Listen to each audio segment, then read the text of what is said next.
That's a throwback, yeah, to their match in 2018, of course. And yeah, a little bit surprising, but uh, an interesting choice by sort of both of them because Magnus, uh, who we assume, since we haven't really heard anything to the opposite, we assume he gets a win in the last round. Rosalimo itself is also potentially quite unbalanced. Lines, no? Like a6, bishop. Yeah, it went yeah, bishop c. Maybe Norway chess was yeah, one maybe of those. bishop a4. Yeah. Yeah, it was this stuff and knight 7, bishop d6, bishop b7, and so on. But this time around, Carlsen plays knight to f6, which used to be the absolute main line. In particular, these ideas with takes and bishop e3 or directly bishop e3. Driving me slightly mental, but I don't know. Knight goes somewhere, c3, d2, I don't know. Choose a square. And black will get some pawns for the piece, but you normally don't fully equalize in positions like this unless you have an attack on the king side. Take on c6 and say that we're not that unhappy. But yeah, bishop a4 was always a favorite there. Rook c8, knight c3 in the meantime is on the board in the Magnus game. Queen d8 with the sort of a dual intention of, I mean, currently knight takes e5 is back on the menu as a threat. And bishop b3 he's gone knight a5, which I mentioned, but I wasn't in love with this because I couldn't really... maybe bishop... clever. I think his idea is to play bishop d5, bishop f5, and get this bishop to trade for a knight. Are we not worried about c4 at all, or... b5. Yeah, but then I think White is quite happily playing b4 and saying, thou shall not pass. Take and go queen d2, and then... I keep on blundering bishop g4 though.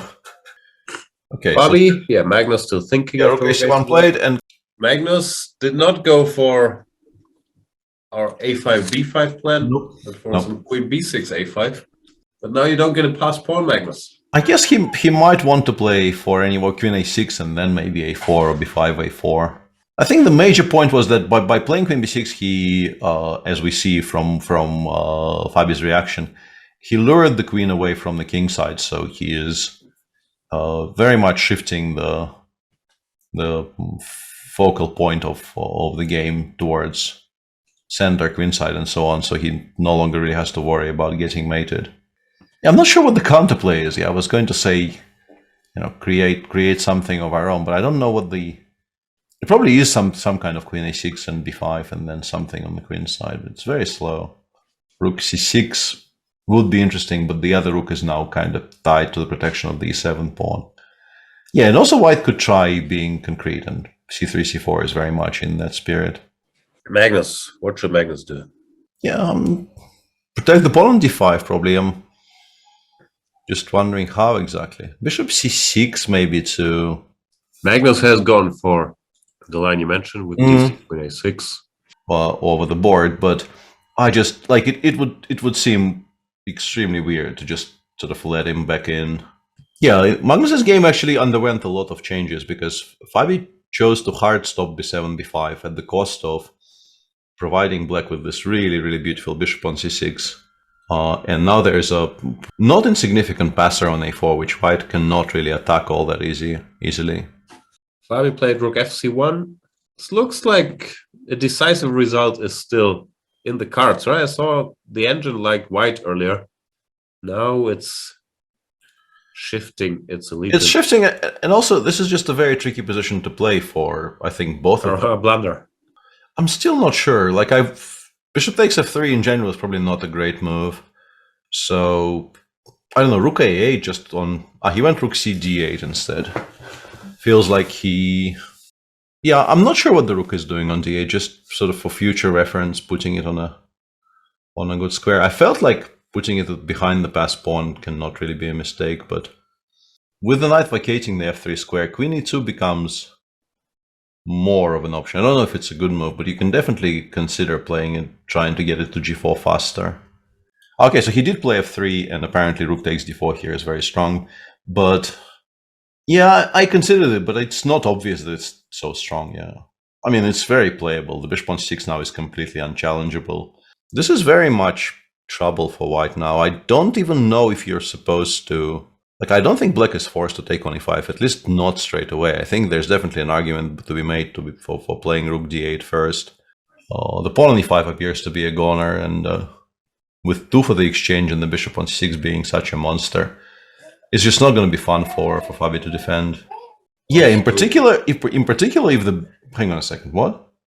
It's not the queen trade that the engine hates, I'm pretty sure, because the queen trade keeps the pawn on e5 alive. But queen e3, bishop e5, we can do no. Yeah, we could have done this at any point. And yeah, interestingly, Magnus, I was sort of advocating for the move h7, h5 instead of e6, but Magnus also went for kind of a slow move, not committing to any structure changes yet. In it. Rook 8, rook c1. Yeah, I don't know. Like, machines generally, yeah. And whoa, Magnus is on point today. This is quite impressive levels of correct assessment, because I'd be very worried about trading queens in a way that doesn't win the e5 pawn. And I will see if Fabi also agrees with how annoying rook bishop f8 is there. The full-blooded fight today just got outplayed somewhere along the line. I was wondering if Magnus changed his openings to make sure he gets a fight, but you don't need to. Tricky discussion. And Fabi has realized rook b4 doesn't work, so he goes bishop takes e5. Yeah. Opponent up in the air and all that. Yeah, you just...